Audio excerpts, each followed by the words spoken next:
des ci biir di nit ku dal nag ku confiant tàllal ñëpp loxo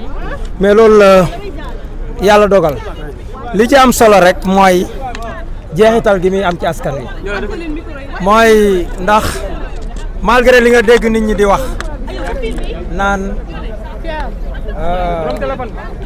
kumba am ndey kumba amul ndey gi fi amoon malgré ñi nga xam ne dañ fi jóge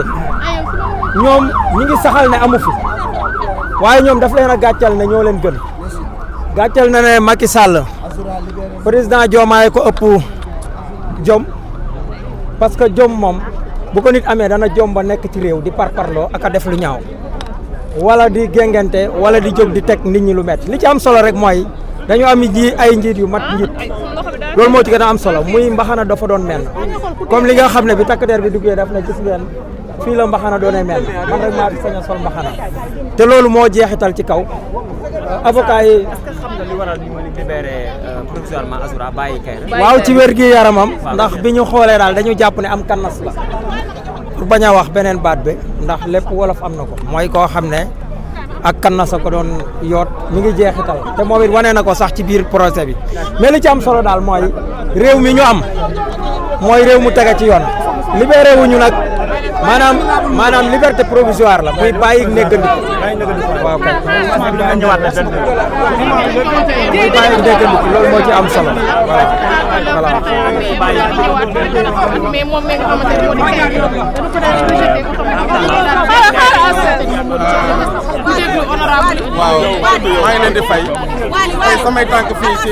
ñëw tribunal waaw maa ngi sant yàlla bu baax tey samay tànk fii si tribunal en tant que ancien député nekk patriote di xeex dëgg ak jub ak jubal ñu jàpp suñu xarit muy Azoura Fall depuis ñaari fan yi si ginnaaw ñu ànd ko ak patriote yi nga xamante ni xeex nañ ñoom ñëpp ba dugg kaso lépp loo xamante ni tey waroon nañ ko defoon nañ ko ba jox président de la république li nga xamante ni mooy Bassirou Diomaye Faye ak président Ousmane Sonko réew mi wàññi ko waat bu fekkente ni ñi ngi amaat ay jafe-jafe ñun bu ndee ay gor war nañ taxaw seen kanam ndax président Ousmane Sonko jaanam wàcc na président Ousmane Sonko li waroon def yëpp def na ko jël na réew mi nommé na ay ministre nommé na ay directeur yooyu ñoo war a xool xale yi ñu jàppale leen accompagner leen ndax président Ousmane Sonko mënul nekk fu nekk mënul dem fu nekk loolu moo tax ñu jël engagement ànd ak ñoom pour jàppale leen ba nga xamante ni combat dañ si am ndam sant nañu yàlla baax a baax na ndax Azoura Fall ku ne xam na ni liñ ko doon toppee wax na ni may nañ ko liberté provisoire incha allah ñu doog ko ñëw atte ko loolu ndam la bu njëkk Kairé tamit incha allah dañ ko bàyyi bu neex yàlla bu leen attee parce que jàpp naa loo xamante ni nag buñ ko waxee yàgg na man mii di wax ak yow jamonoy 2019 2020 bi ma nekkee président Ousmane Sonko assemblée nationale am na ay kaddu yu fi yoo xam ne buñ ko waxoon tey jii ñu ne waroon naa woo si yoon Macky Sall mënu nekk nguur jàpp ñu nekk opposition wañu ko du ñu jàpp loolu nag dafa war a des si réew mi kon maa ngi félicité patriote yëpp di félicité waa Pastef di leen wax ni yoon baa ngi noonu nañ ko ne seen combat te xam ne ñi nga xam ñooy kulu yi ñi nga xam ñooy yàqul réew mi rey nit ñi sàcc xaalis réew mi bu ñu tax mukk ñu deltu ginnaaw wala ñu découragé wu Sénégal si kanam sa vraiment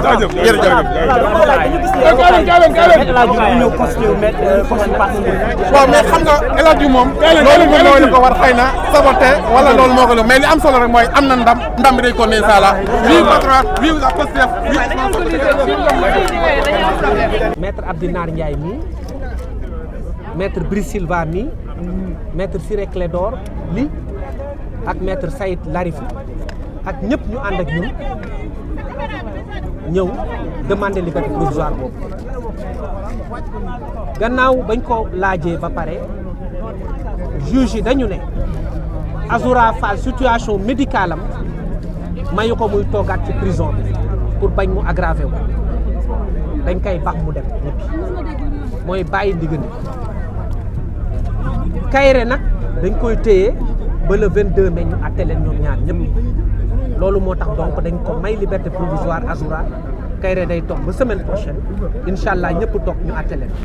dañ ci gis aussi lenn loo xam ne daf ñu jaaxal ci procès bi parce que dañu ne ay militants benn parti politique bi nga xamante ni moo fi nekkoon au pouvoir dañu ñëw ne ñoom dañuy constitué wu partie civile maanaam dañu dugg ci procès bi ñun ñu jàpp ni Azoura Fall ñaari nit la saaga muy Macky Sall nga xam ni ancien président de la République la ak ministre bu ñuy tuddee Mame Mbaye Niang moomu aussi nekku fi ñële ñëw ne ñoom seen militant lañ dañu saaga seen leader loolu moo tax ñu dugg suñu dossier ñu ne leen nag ñun droit moo ñu fi indi politique indi wuñ fi te tey yoon am na lu ñu jox ci dëgg parce que bu doon politique rek tey Azoura Fall du génn droit rek moo ko fi génn donc looy politique xamal ne bu duggee ci audience rek da koy yàq mënoo am ndam ci booy def politique ci biir tribunal bi parce que fii droit la ñuy xool ñun nag yàlla dafa def droit boobu moom lañ plaider ak tuuti xam-xam bi ñu yàlla may ñu jëfandikoo ko ba permettre Azoura génn maintenant ñoom bu ñu ñëwee wala ñi nga xamante ni ñoo nekk seen gannaaw ci procès bi su boobaa dinañ xool ndax li ñuy wax naan ñoom infraction bi nga xamante ni dañ ko def ñoom am nañ ci loo xam ne dañ leen ci gaañ wala yooyu su boobaa dinañ ko apprécier mais li ñuy bañ rek mooy ñu polluer suñu procès mooy ñoo xamante ni dañuy ñëw di def politique te dañ leen di ñaan ñu bañ ñu indil benn problème benn incident parce que ñun xamuñu yoon ñun droit rek lañ xam en français donc je dirais que à la suite d'une décision d'office qui a été ordonnée par les juges du tribunal de grande instance hors classe de Dakar, monsieur Azoura Fall et Kairé ont fait l'objet d'un renvoi au 22 mai, le dossier bien entendu. Le renvoi est tiré du motif d'une convenance personnelle qui ne peut pas être étalée sur la place publique. Mais en tout état de cause, les juges ne sont pas encore suffisamment préparés pour juger l'affaire parce qu'ils ont reçu le dossier très tardivement hier. Ça se conçoit bien et ça se comprend. Parce que pour juger des hommes aussi, il faut connaître ce sur quoi porte leur affaire. Donc nous nous en réjouissons. Pour nous, il n'y a pas de problème sur le principe. Maintenant, le renvoi ayant été ordonné au 22 mai, il nous est loisible, conformément à la loi, de demander la liberté provisoire. Et nous-mêmes, Maître Abdinar Ndiaye, ici présent à ma droite, Maître Brice Silva à ma gauche, Maître Ciré Clédor Ly et Maître Larifou Saïd, ainsi que d'autres excellents confrères, ont participé à demander une liberté provisoire de M. Azoura Fall et de M. Kairé. Le tribunal s'étant retiré pendant un temps plus ou moins long, malgré l'opposition du parquet, parce que le parquet s'est opposé à la demande de mise en liberté provisoire. Le tribunal a passé outre et a ordonné la liberté provisoire de M. Azoura Fall, qui avait un dossier médical très parlant, qui avait des produits depuis l'enquête préliminaire. Azoura Fall a été mis en liberté provisoire et Kairé maintenu jusqu'au 22, date à laquelle ils seront tous les deux jugés et feront face à leur juge. Ce qui nous a gênés dans l'affaire, c'est la présence d'un cheveu dans la soupe. Parce que nous ne faisons pas de la politique. Nous faisons du droit. Des militants d'un parti politique se sont incrustés à notre affaire pour dire qu'ils se constituent partie civile. On ne les connaît pas. Ils n'ont pas été victimes d'injures. C'est Macky Sall qui a été destinataire des injures dont on parle. Et M. Mame Mbaye Niang. Et nous allons démontrer que cette constitution de partie civile